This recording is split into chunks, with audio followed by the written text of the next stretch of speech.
Les intervenants qui viennent de nous précéder ont dressé le constat d'une crise démocratique profonde. Ce constat étant posé, nous allons désormais nous pencher sur ce qui a été d'ailleurs anticipé par les questions de la salle, la réforme à imaginer pour révolutionner ce qui nous semble essentiel, le lien entre la population et le pouvoir politique, alors même, cela a été dit, que le citoyen reste aux portes de la production des lois. Aussi, poser cette exigence de révolutionner le lien entre la population et le pouvoir politique, n'est-ce pas d'abord s'interroger sur la qualité de la représentation de nos concitoyens et sur la représentativité de nos assemblées? Déjà, incontestablement, lors de l'élection présidentielle, les Français ont exprimé leur envie de renouvellement de la classe politique. Ce renouveau, le candidat Emmanuel Macron l'a incarné. Oui, pour un bon nombre d'électeurs. Sa jeunesse, son entrée dans l'arène politique très peu de temps avant son élection, le fait qu'il n'ait jamais été détenteur d'un mandat électif et qu'il ait créé de toutes pièces son propre mouvement pour se lancer dans la bataille présidentielle, autant d'éléments qui lui ont incontestablement conféré une légitimité. Il avait d'ailleurs fait de cette question de la représentativité des élus un des pivots de sa promesse de renouveau démocratique. Il dressait le constat suivant, et je le cite, « Nos représentants nous ressemblent trop peu. La France est en effet peuplée pour une bonne moitié de femmes, pour un bon quart de jeunes, pour un cinquième de Français d'origine étrangère plus ou moins lointaine. Or, disait-il, ces visages, cette diversité, ces parcours différents, nous ne les retrouvons pas sur les bancs du Parlement. » Fin de citation. Il n'avait pas tort, certes, mais il a cependant sciemment écarté un critère de représentativité des élus, celui de l'origine sociale. Le choix de ces candidats aux élections législatives a confirmé ce parti pris. Près de la moitié de novices en politique, la parité respectée, la moyenne d'âge en dessous de 50 ans et quelques-uns d'origine étrangère plus ou moins lointaine. Mais une quantité infime d'ouvriers ou d'employés, ces candidats lui ressemblaient, sans passé, sans culture politique. Mais ni lui, ni ces candidats incarnaient un renouvellement en termes de classe sociale. Au lendemain des élections législatives, le constat reste sans appel. L'Assemblée nationale reste issue essentiellement de catégories socio-professionnelles supérieures. Parce que je parle en présence d'éminents connaisseurs du droit, je dois préciser ici que juridiquement, la représentation nationale n'est pas tenue de refléter l'état de l'opinion, ni la sociologie du corps électoral et social. En effet, l'absence d'un quelconque mandat impératif la détache de toute obligation de ressembler à ses électeurs. Pour autant, l'emprise de l'élite sociale sur les mandats électifs interroge forcément le député communiste que je suis. Notre démocratie reste marquée par des processus structurels de concentration sociale des leviers du pouvoir. Processus que supporte un système éducatif extrêmement sélectif, donnant à quelques-uns qui partagent la même origine géographique et sociale, les mêmes parcours, études et intérêts, le besoin de se consacrer aux affaires de la cité et aux biens publics.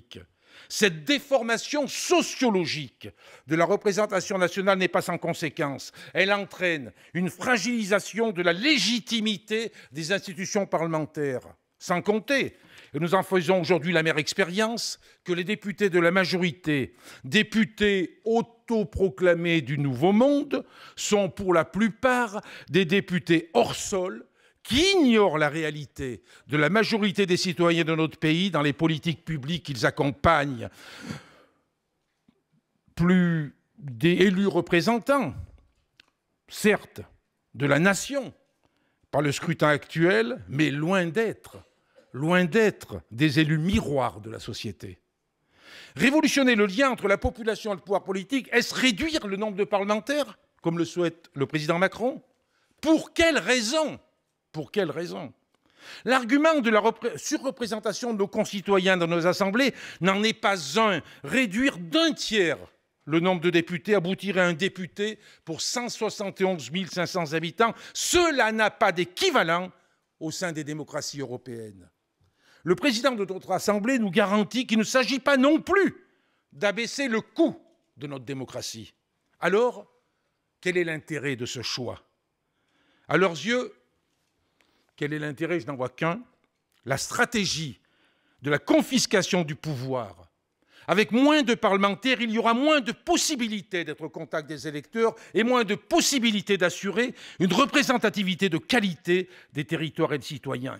Et j'ajouterai, à l'issue de la première partie de nos débats, et je dirais à la lumière de mon expérience personnelle, ça rendrait encore plus difficile le développement d'un pouvoir citoyen, plus difficile la volonté de dynamiser une démocratie active, plus difficile la mise en œuvre concrète d'ateliers participatifs et plus difficile pour les parlementaires progressistes l'accompagnement des luttes.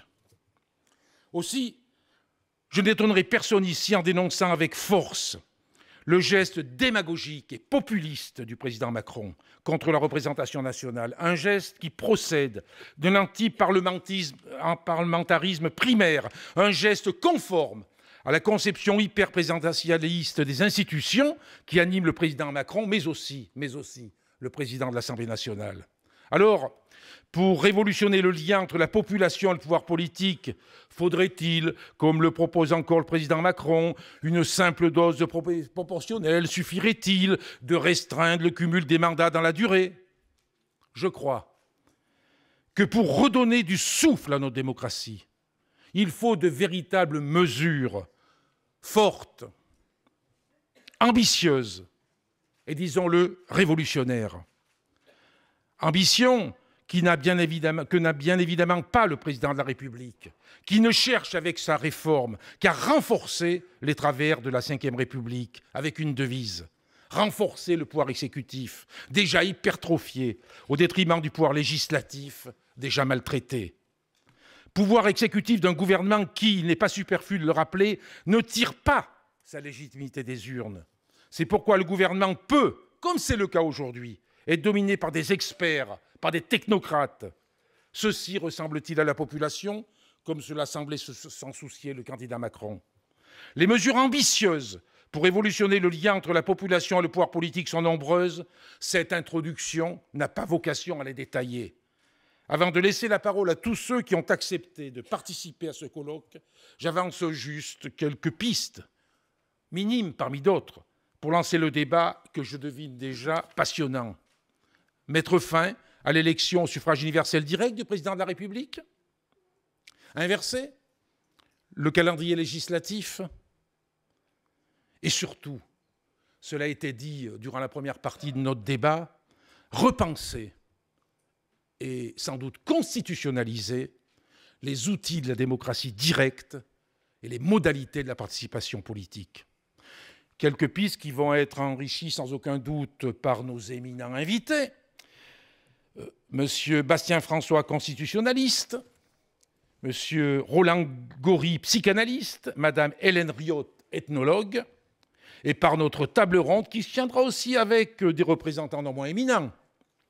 Madame Nicole Borvo-Cohenseat, ancienne sénatrice et présidente du groupe, Monsieur Pierre Laurent, sénateur, Madame Barbara Romagnan, ancienne députée, je vous reconnais, Madame Barbara, et Monsieur Hugo Bernalicis, député, avec qui nous siégeons actuellement dans l'hémicycle. Je vous remercie.